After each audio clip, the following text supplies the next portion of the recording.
Evening, everybody. Welcome to another episode of Eatin Cheats. Today, or this evening rather, because this is dinner, we are going to introduce you to the oven and the stove. Now, when you take the stove out of the box, it's going to look like this. That's because it needs to be flat to go into its case. So first thing you got to do, turn that over. Ta-da! Now you got it working side up. The next thing is the fuel. You open up the little thing there. Sorry, I'm kind of behind you here. And put your fuel in here. There's a little spring-loaded clippy here. And yeah, get a fingernail under there if you have fingernails, or you can just pull it out. Now this one I've had in a while. It is light as can be. I'm going to need a freshie. Freshie's got a little bit of heft to them. You can definitely tell when you need more. So let's pop the top. You don't shake it like a champagne bottle and pop it that way. Nope. You just do that. Easy, wasn't it? Little tab right here. Yeah. Get that underneath the little clippy thing. And then the little nozzly thing here is going to line up with the little thingy there that you really can't miss. And it's like, right by the clippy thing. Then you just drop the clippy, make sure it's snugged in there. Close it. Ordinarily, these things do catch and clamp. That's one feature of a really cheap-ass one. It don't. Who cares? You just leave it alone. It stays. So, step one, make sure we got enough fuel for our fire element. And then we have our oven element here. There we go. Now it does have a temperature gauge.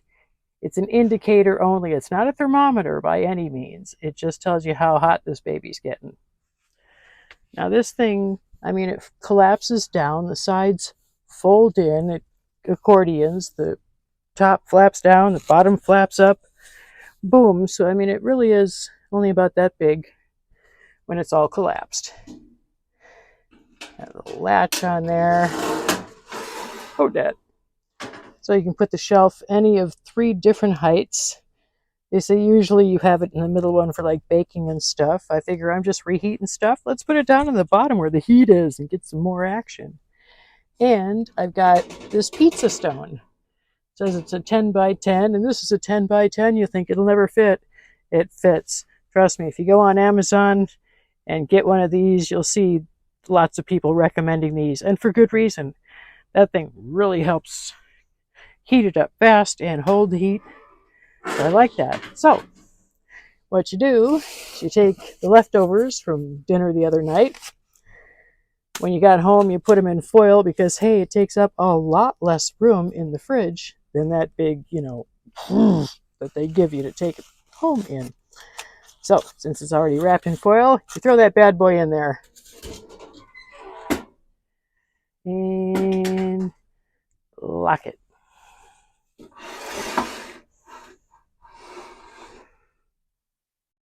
It really doesn't get much easier than that, does it? But wait, there's more. Flames. We need flames. Okay.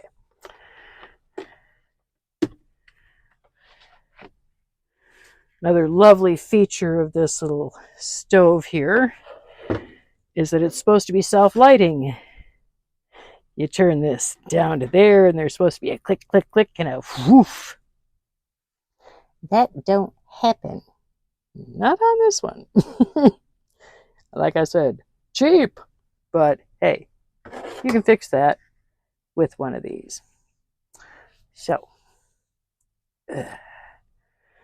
what you do is lever here, you push it down to engage your fuel over here. That's the little clampy thing and the stuff. So you listen for a shh. If you hear a hiss, It's leaking. Pop it. Usually that happens after I've, taken it for, point A to point B in a boom, boom, boom, boom, boom kind of ride. It gets a little buggery. You just pop it out, pop it back in, and it's fine. So now it's engaged, and turning this dial here will make it gas up over here. This will make it flame up over here. I always make sure I have a flame before I turn on the gas. There we go. Poof, poof, poof, poof, poof. All those little bad boys are going. I'll take this and center it as best I can. It's going to be a little forward, a little side to side. Squeaky, squeaky, squeaky, squeaky. I wish that stayed up so it wouldn't get hot later, but it don't. That's okay. All right, so I'm going to crank this flame up a bit. I am still experimenting with temperature because at some point I'm going to want cinnamon rolls because, hey, I got an oven. But you have to have a consistent temp for X amount of minutes to really pull those off. So what I'm doing is keeping an eye on the temperature. I'm aiming for 300, 325, 350, that kind of a range. So when it gets up about 325, I take it from, I have little notes here. You can't really see it, but there's a ripple in the label here. The label, it's like, okay, so that's my landmark. My ripple is kind of my high. I could go further, but why? You're just wasting gas. This does the trick. Another thing you want to do when you first get these, and especially when you got a fresh can of gas, because it does make a difference. When you first get it, figure out where your simmer is and mark it. I've got a little bitty mark right there. I keep having to freshen it up. But that is where my simmer is. So once this thing gets to about 325, I crank it back to simmer. It slows down. I'm trying to see where it's going to hover. Fresh can, big difference. So we will see if it gets up to 350 and stays there for a while or not. Basically, though, for the rest of the cooking process, you'll wait it out.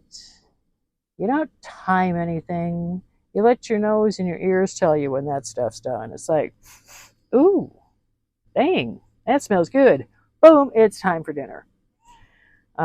Sometimes what I'll do, just as soon as I think it should be starting to smell good, I will turn everything off and just let the heat in there keep heating it until it's like, hey, you know you want to eat me. Come on, take me out. So that's it in a nutshell. I will be back with any milestones that come up. Otherwise, I will catch you in a little while and show you what it looks like when dinner's coming out and how easy and successful it is to heat up leftovers from a restaurant. Mind you, not everything reheats great. Burgers and fries, a little squiffy. Mexican food, way better. Anything in a tortilla with cheese and I'm okay. Oh, yeah, a little hungry, but I've got dinner warming up in the oven. How awesome is that? And so damn easy. I mean, dinner's already in there. It's heating up as the oven's heating up. It's already at what? Approaching 175, if I'm seeing correctly, but I don't have my cheaters on. But there you have it. That was a real easy way to get the oven going using your stove. And I show you how easy it is to light one of these stoves. Not a big deal. If yours doesn't click, click, click on automatically, one of these. No guarantee they're going to work every time, but as a general rule, they'll do you for a while until they don't. So, yeah. So there you go. That's using the oven. Piece of cake, huh? I'll see you when it's finished. Later. Hello, we are back.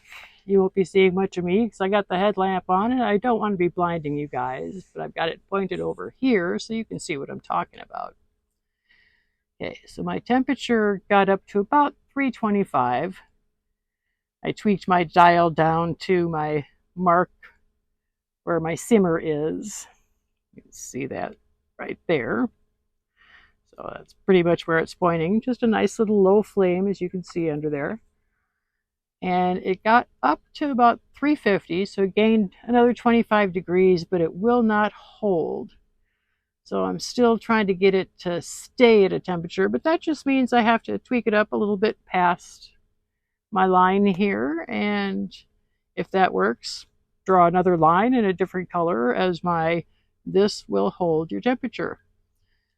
So right now it has been about 15 minutes tops. This thing heated up to 300 in probably 4 minutes, maybe 5, but I mean, it takes no time at all. It's tiny. So I am going to shut this bad boy off and let the ambient heat in here finish cooking my quesadilla leftovers. So you turn off the dial, and most important, you lift this thing and pump your gas. Make sure you disconnect your gas canister. I mean, the little note here says take the gas canister out when you're not using it. I don't know anybody that does. You just make sure that you put the lever back up and make it goes punk, and that means it's been released. So it's not accidentally going to start up on you. That's hugely important. Now, no touchy. This biatch is hot. 300 degrees and change. So,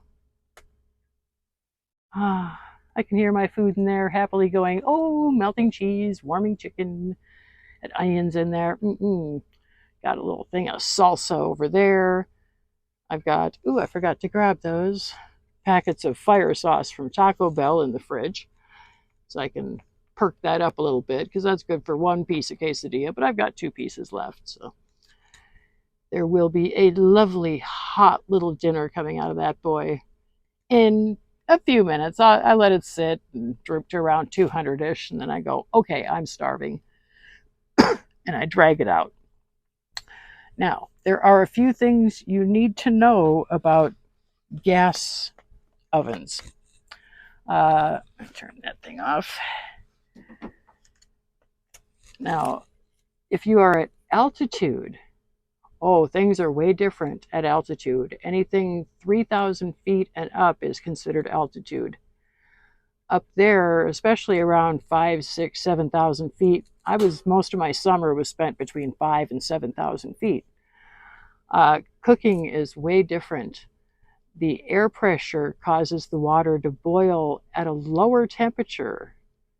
As a consequence, it boils faster, but it's not as hot, and your food's going to take longer to cook. So if you're boiling noodles or making one of those cute little side dishes where, you just sauce will thicken on standing, the noodles or rice or whatever you have in there are going to take longer to cook than it says on the thing.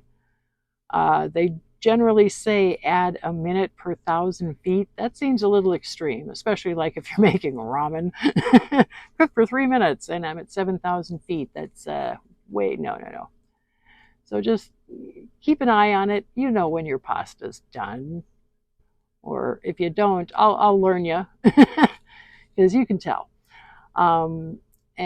Heat will also affect your gas canister. I have been in locations, I don't know if it was a combo of altitude and heat or what, but that bad boy would not fire up.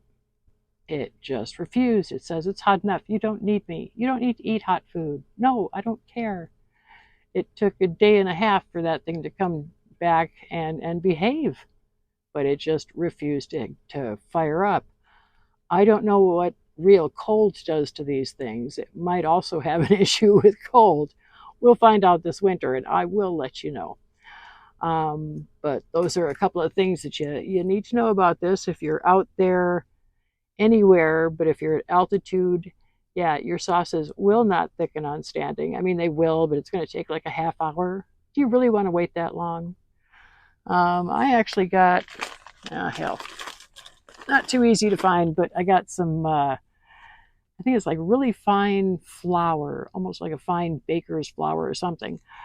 Or maybe it's for gravies and sauces. I'm not sure, but just a little something. I could put just a pinch in there and stir it up and thicken it that way, because waiting is not my forte. It's like when I'm hungry, I want to be eating, damn it.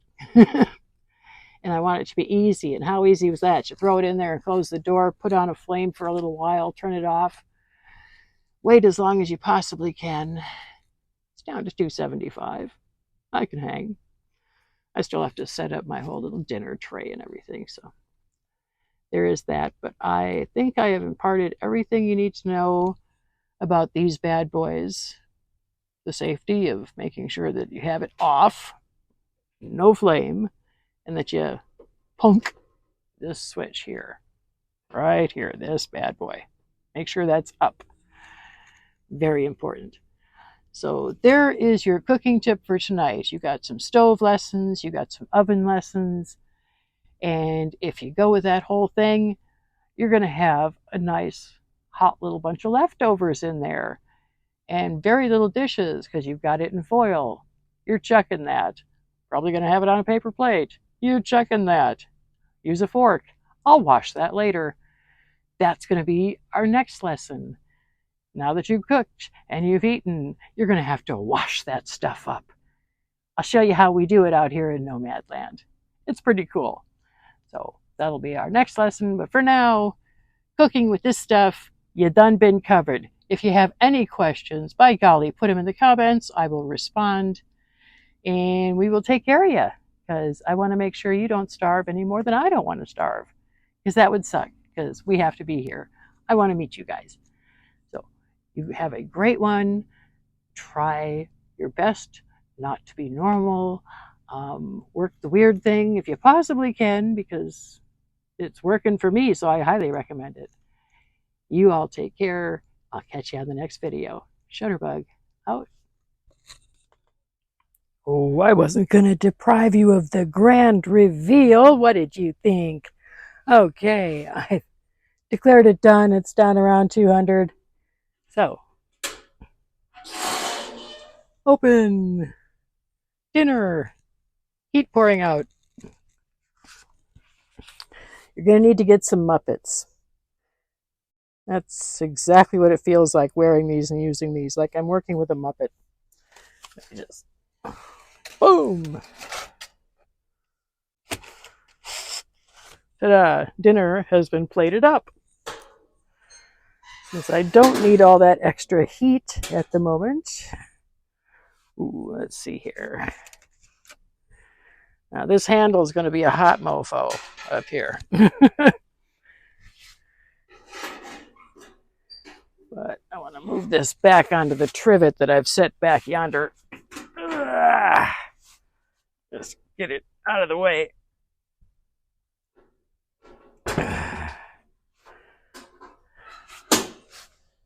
There, good and centered. Again with the Muppet, because this bad boy is going to be hot as well. Okay, so there we have it. Dinner. Oh, that smells so good, just like it did at the restaurant. Oh, oh, oh, oh, oh. That's one nice thing about eating at restaurants. Yes, you're going to be paying $20 once you're done with tax and tip. But oh my God, that smells good.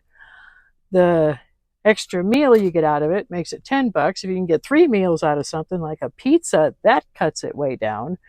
So you can utilize your leftovers rather than wasting them. Oh, yay. Oh my God, that smells fabulous.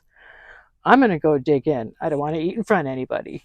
So me and Mr. Squishy here, we're just going to have a lovely dinner together. You guys have a great evening.